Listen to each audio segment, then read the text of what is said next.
The deranged Dr. Brainius is infecting the central life support computers of the Spondylus system with a life-threatening virus. He and his army of lethal robosaurs must be stopped at all costs. It's up to you, Professor Proteus, and your Cybosaurus to bring him to justice. The Dynowarz begin now. Dynowarz: The Destruction of Spondylus is a single-player action platformer released in 1989 by Bandai. When you start the game, you'll be playing as Professor Proteus, using the A button to jump and the B button to shoot your weapon, which fires 3 projectiles. When you try to jump, there's this slight delay before you actually perform the jump, which feels awkward. If you make it through the first few screens, you'll get to pilot Cybosaurus, your giant dinosaur mech, and only friend in the universe who listens to you about how great giant mechanical robot dinosaurs are, and if only the Spondylus Institute had implemented your idea of turning all humans into robot dinosaurs, you wouldn't even be in this situation. You'll have a variety of power-ups to aid in your Robo-Dino quest. Enemies will occasionally drop E containers, which will restore all of your energy, or B containers, which give you a barrier that acts as a second health bar. Cybosaurus's default weapon is a close-range punch, but you'll need to equip more powerful weapons if you want to stand any chance of taking down Dr. Brainius. Just kidding, the weapons all suck.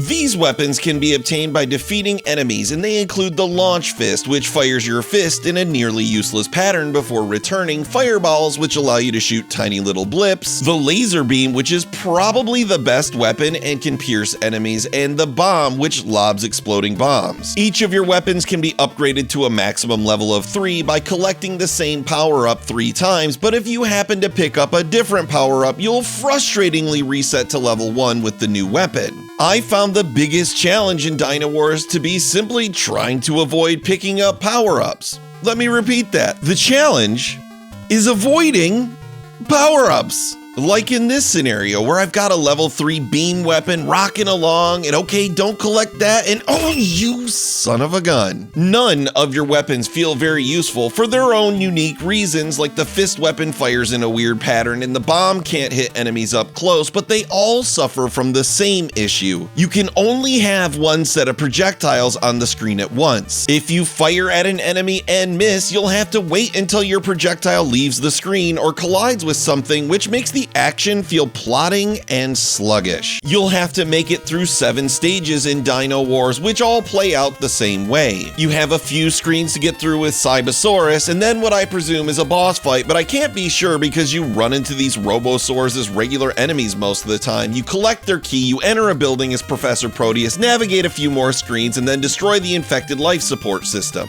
The backgrounds may change from stage to stage, but they're all super similar otherwise and feel repetitive and dull. When you make it to the end of stage 7, you'll duke it out with a very nimble Robo-Brontosaurus, take out the last infected life support system, hop on the little transport pad, and boom, credits. I actually laughed out loud at the abruptness of this transition. I didn't even know this was the final level at first, and the game was just suddenly like, okay, we're done here. Dynowarz features unlimited continues and a password system, but I'm not sure you'll need either of them. I beat Dynowarz using only a handful of continues during my first playthrough, and it took less than an hour. It's not a difficult game, like, at all. You won't be sitting there asking yourself, can I beat this game? You'll be asking yourself, do I have the patience to sit through an hour of this? In summary, they somehow managed to take the idea of giant robotic dinosaurs duking it out in space and turned it into a boring, bland, uninspired snooze fest. The only emotion I feel toward Dynowarz